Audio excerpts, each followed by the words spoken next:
everybody. Thank you for tuning in for part 2 of the Apple IIe refurb. And in this episode, I go ahead and start working on the power supply for the Apple II and clean up the motherboard and go over some details on the board on how one of the cool things I liked about the board is every one of the chips that are on there, well, the majority of them show exactly what they are. So if you have any troubleshooting that you need to do, it will help you hone in on to where to go, I guess, would be a good way to describe it. But we dive into the board, get that cleaned up, and we also touch base on the mod that I found that was attached to the case. So keep watching and enjoy. See you at the end. Okay, so here is the power supply. And it looks like there's multiple screws on the sides. I went ahead and put the screws back in from the back of the where it was mounted on the computer, so I know what screws go where, so I don't mix them up. So I'm just gonna put these in, you know, pretty much all the way, so I don't lose them. Be smart, you know. And you can see on my workbench pad here, it's this computer had some goobs in it, so let me get that off and get this back up,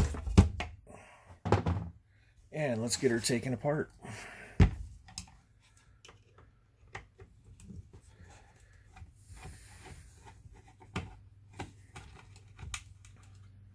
And just to show too, so the date is T8304, so it's probably the fourth week of 1983. Duh. Okay.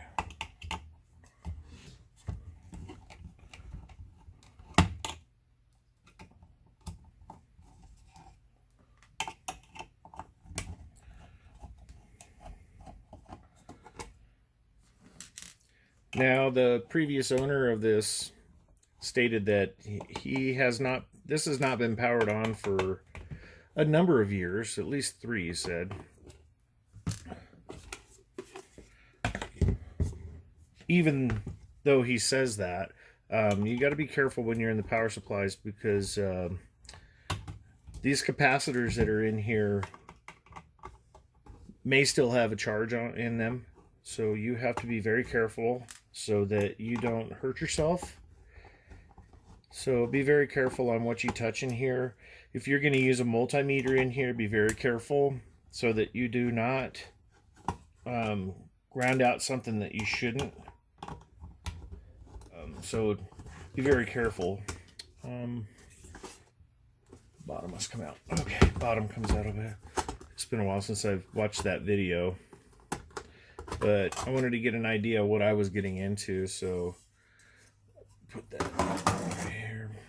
But anyway, here's the inside. You can see all the capacitors in here.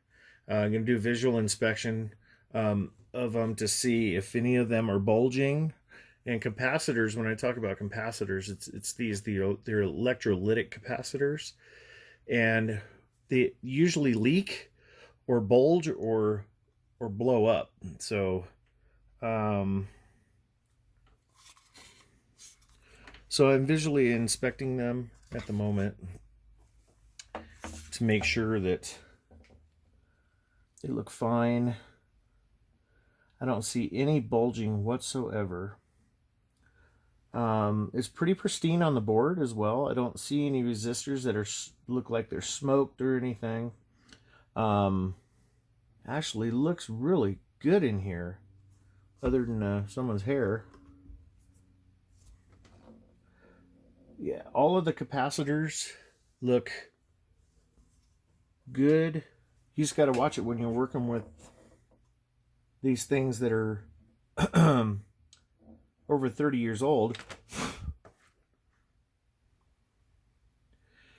And that's pretty much it. I know there's there's a piece in here that I guess they're known to fault. I was watching a gentleman's video, and he replaced this this unit in here. I can't remember what it's called, but this part right here, if you can see it. But I'll take the board out and take a look at it and see if it's got any cracking in it. He had cracking in his, and he ordered a replacement part. So let's see if we can get this thing apart here. Let me move these screws so I don't lose them. All right, so at this point, we're going to go ahead and put the power supply to the side and start cleaning the motherboard using an anti-static brush with the ISP. I think this is 70%, maybe 90%. I can't remember which one I put in here. But we're going to go ahead and do an inspection on the board and go through and clean. So let's set him aside. I'm going to put my goggles on and take a look at the board and see if there's anything smoked on here or any traces that look like they got broken traces. This board is a 1982 assembly. If you want to know the specifics on the board, it's Apple Computers Inc. 820-0064-A, 1982, 607-0164, yeah, 82.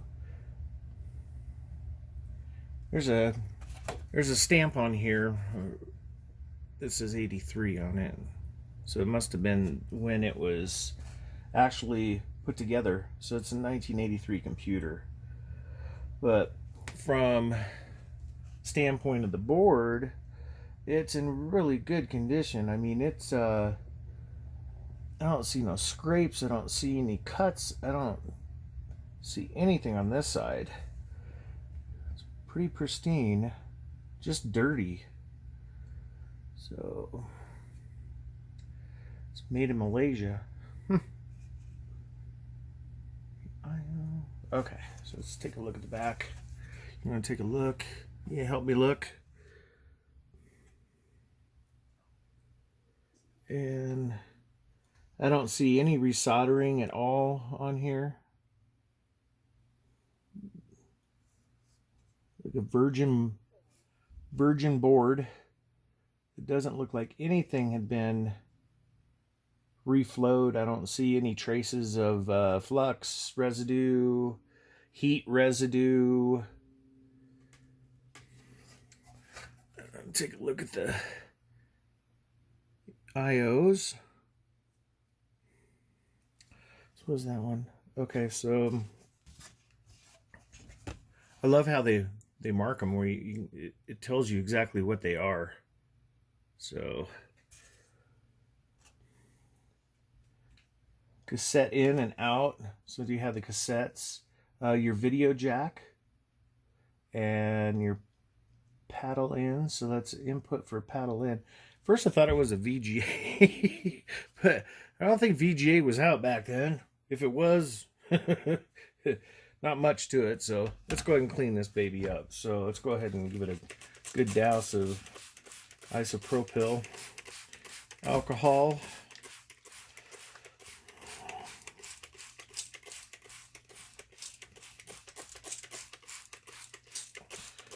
And go through this.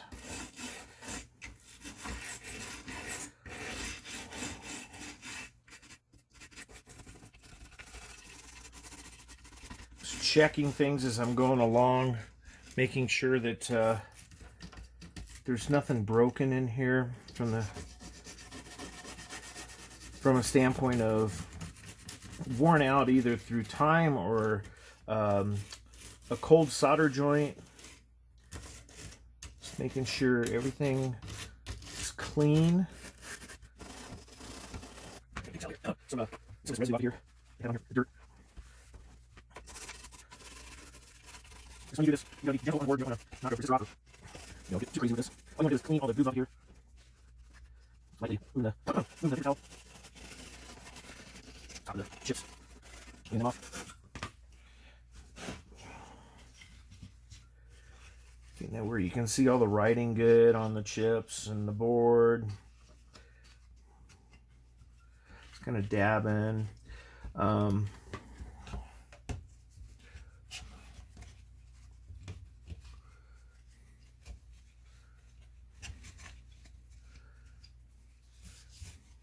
Board looks really good, man.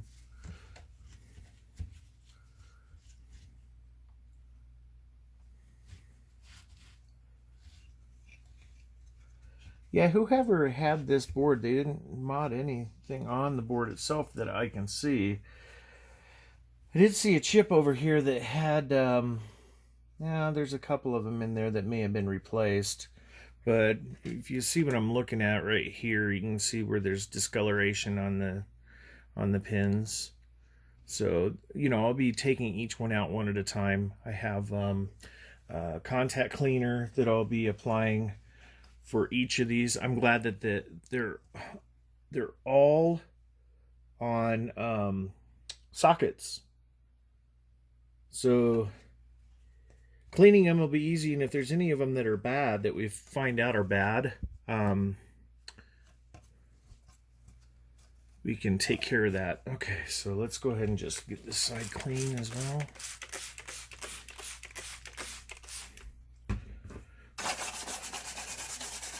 Let's go around, give it a good scrub.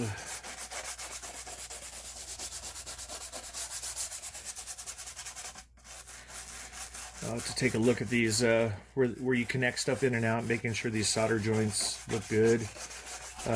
You know, when I may reflow them, we'll see if they look cracked or any signs of where they might not work. I'll do that, but kind of dab up the excess alcohol.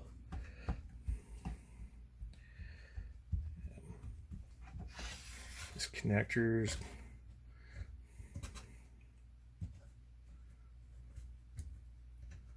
Through here.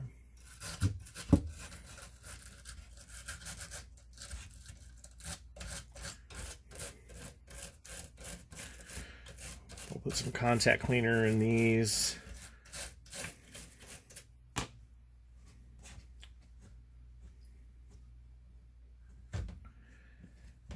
I'm pretty sure that this computer was used as a gaming computer because of the mods that are on it.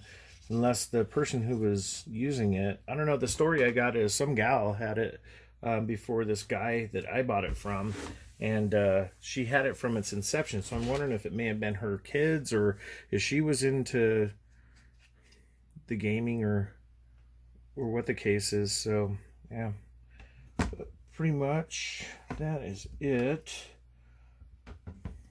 It's got to dry now. So let me go ahead and pull you out of here. Let's just get close up here. Still wet with IP, the isopropyl alcohol IPA.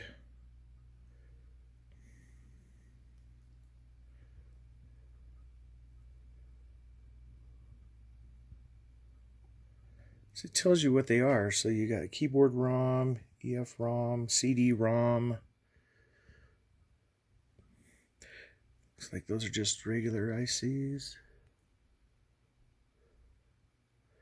So you got video ROM, auxiliary connector.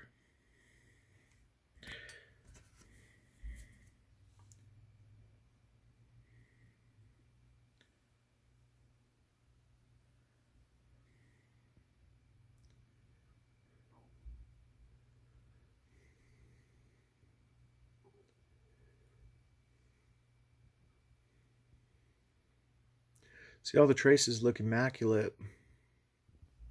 Really good.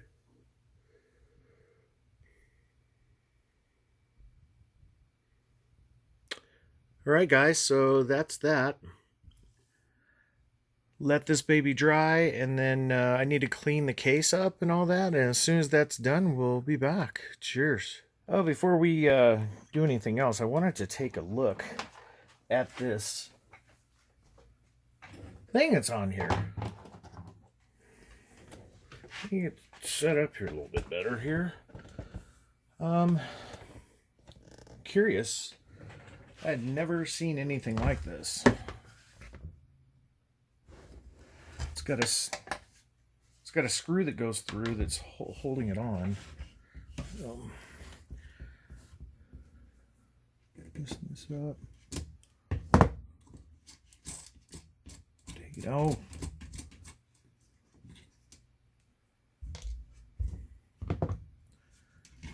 Oh yeah. It's a little switch. It's on the other side. Shouldn't screw anything up here. Okay. A little washer. All right. So let's take a look at this thing.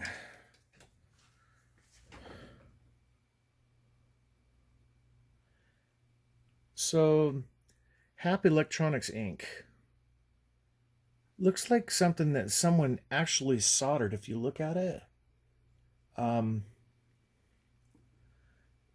It doesn't look like it was soldered by a machine, you know, something automated. Let me get my spectacles on so I can make a spectacle. It's got little rubber standoffs here, keep it from rounding out or whatever. And that's a connector right there. I think that's that.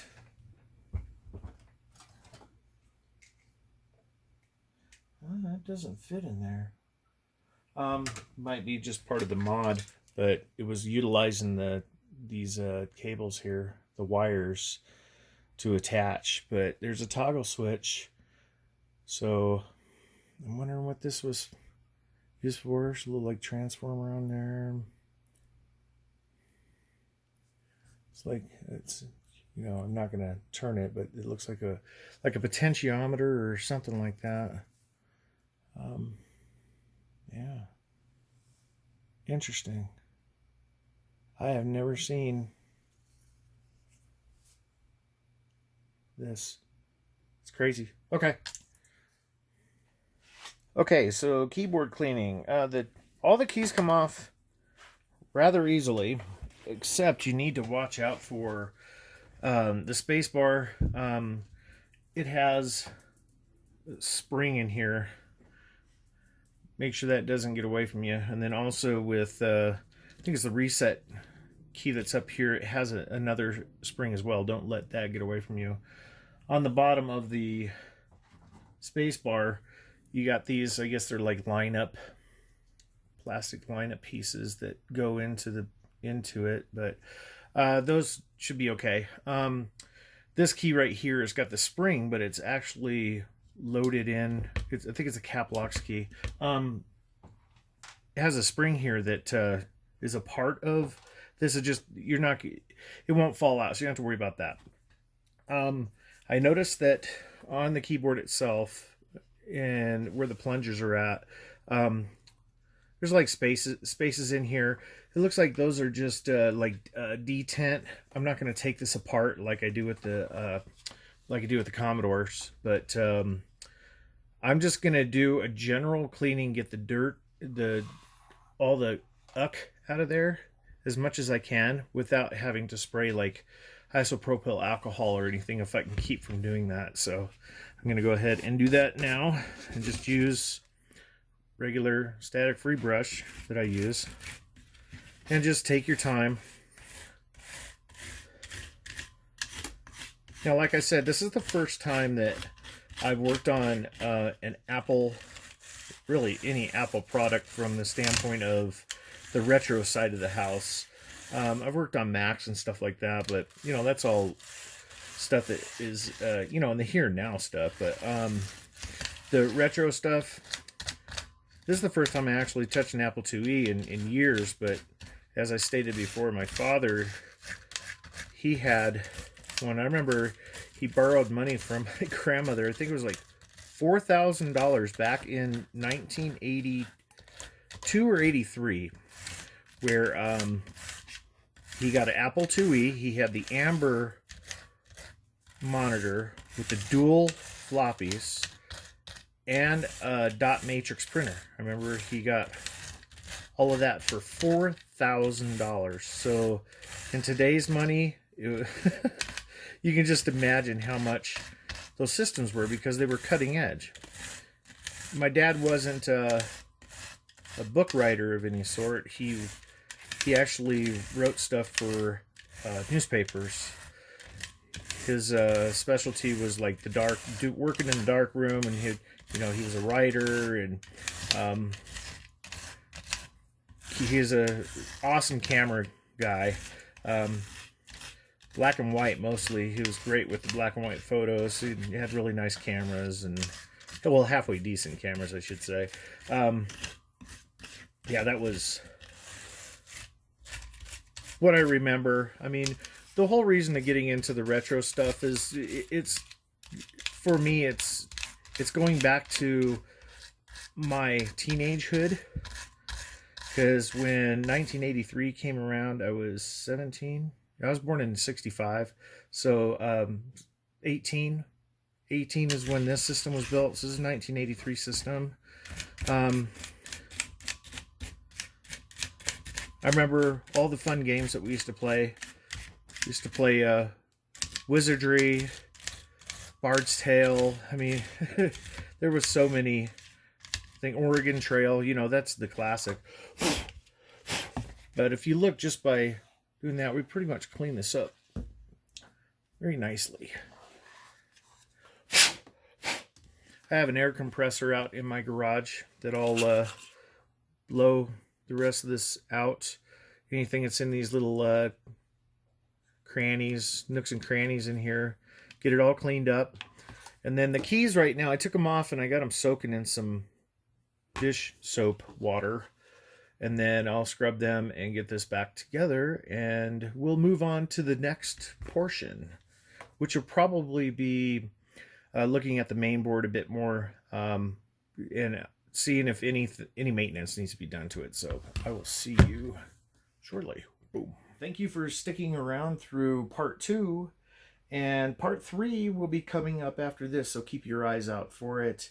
In that one, we will be going over the reinstallation of the computer itself and touching more on the power supply, and just doing a few housekeeping things, from the standpoint of, the case is cleaned, everything is nice and pristine now, and we're putting it all back together. So see you on part 3. Keep an eye out for it. Cheers.